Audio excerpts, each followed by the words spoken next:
இன்னும் நீங்க கிளம்பவே இல்லையா? பாண்டி மட்டும் வரணும். அவனுக்காக வெயிட் பண்ணிட்டு அவனுக்கு கால் பண்ணா ஃபோன் வர ஸ்விட்ச் ஆஃப்னு வருதுண்ணா. ஹாய் ஃப்ரெண்ட்ஸ், எல்லாருக்கும் வணக்கம். ஐயனார் துணை சீரியலில் நாளைக்கு எபிசோடில் என்ன நடக்க போகுது அப்படின்னு தாங்க இந்த வீடியோவில் பார்க்க போகிறோம். சேரன், சோழன், பாண்டியன் எல்லாருமே ரொம்ப சந்தோஷமாக இருக்காங்க. வீட்டில் வந்துட்டு பொங்கல் செலிப்ரேஷன், பொங்கல் வச்சு எல்லாருமே சாப்பிட்டுட்டு இருக்காங்க.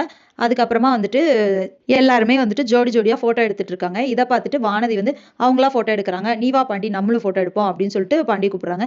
இப்போ என்ன நம்ம என்ன செல்ஃபி எடுத்தது இல்லையா, அவங்க தான் எடுக்கிறாங்க விடு அப்படின்னு சொல்லும்போது, நீ வா நம்ம ஃபோட்டோ எடுக்கலாம் அப்படின்னு சொல்லிட்டு ஃபோட்டோ எடுக்கிறாங்க.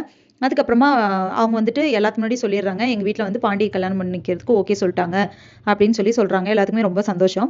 சரின்ட்டு வெளியே நின்று பேசிகிட்டு இருக்காங்க பாண்டியும் வானதியும். அப்போ வந்துட்டு எனக்கு ஒரு மாதிரி கஷ்டமாக இருக்கு வானதி அப்படின்னு பாண்டின்னு சொல்கிறாரு. ஏன் என்னாச்சு அப்படின்னு சொல்லி கேட்கும்போது, இல்லை அண்ணனுக்கே நான் கல்யாணம் ஆகலை, அதுக்குள்ளே நமக்கு எப்படி கல்யாணம் அப்படின்னு சொல்லி கேட்குறாரு.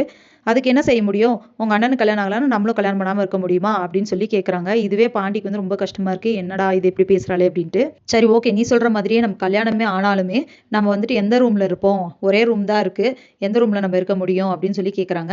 நிலா இருக்காங்கல்ல, அவங்கள வந்துட்டு ஹாஸ்டலுக்கு எங்கேயாவது அனுப்பிச்சுட்ரு. அவங்க என்ன நிஜமாவே அண்ணியா இல்லை சும்மா தானே கல்யாணம் பண்ணணும்னு சொல்லிட்டு போய் சொல்லிட்டு இருக்காங்க. அதனால் அவங்கள ஹாஸ்டல் அனுப்பிச்சுட்டு அந்த ரூமில் நம்ம தங்கிக்கலாம் அப்படின்னு சொல்கிறாங்க. இதை கேட்டவுடனே பாண்டிக்கு ரொம்ப கஷ்டமாயிருது. அதுக்கப்புறம் எந்த பதிலுமே பேசலை. அடுத்த நாள் வந்துட்டு வானதியா பொண்ணு பார்க்க வராங்க அப்படின்னு சொல்லிட்டு அவங்க வீட்டில் எல்லாருமே பார்த்துட்டு இருக்காங்க. ஆனால் இவங்க யாருமே வரலை. அதுக்கப்புறமா நான் ஃபோன் பண்ணுறேன் அப்படின்னு சொல்லிட்டு வானதி வந்து பாண்டிக்கு ஃபோன் பண்ணுறாங்க. அவங்க எடுக்கவே இல்லை. அதுக்கப்புறமா அவங்க அண்ணனுக்கு ஃபோன் பண்ணுறாங்க. சேரன் வந்துட்டு நாங்கள் எல்லாரும் ரெடியாக தாம்மா இருக்கோம், பாண்டி வந்துட்டு இன்னும் வரல, வீட்டுக்கு வந்த உடனே கூப்பிட்டுட்டு கிளம்பிடுவோம் அப்படின்னு சொல்கிறாங்க. பாண்டிக்கு நான் ஃபோன் பண்ணேன், ஃபோன் எடுக்கவே இல்லையே அப்படின்னு சொல்லி வானதி சொல்கிறாங்க. ஆனால் பாண்டியை காமிச்சா அவர் வந்து ஒரு ஓரமாக உட்காந்துட்டு யோசிச்சுட்டு இருக்காரு, இந்த கல்யாணம் நடக்கணுமா வேண்டாமா அப்படின்னு யோசிச்சுட்டு இருக்காரு.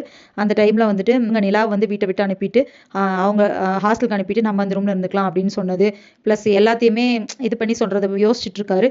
இவ வந்தால் நம்ம ஃபேமிலி இப்படியே இருக்குமா, நம்ம எல்லாம் பிரிஞ்சிருவோமோ அப்படிங்கிற மாதிரி யோசிக்கிறாரு. ஸோ இந்த கல்யாணம் வேணுமா வேணாமா அப்படின்ட்டு பாண்டி என்ன முடிவெடுக்க போகிறாரு அப்படின்னு தெரியல. ஸோ இதுக்கப்புறம் என்ன நடக்க போகுது, இந்த கல்யாணம் நடக்குமா நடக்காதா அப்படின்னு இனி வர்ற வீடியோவில் ஒன்று ஒன்றா பார்க்கலாம் ஃப்ரெண்ட்ஸ். அது வரைக்கும் வெயிட் பண்ணுங்கள். நன்றி, வணக்கம்.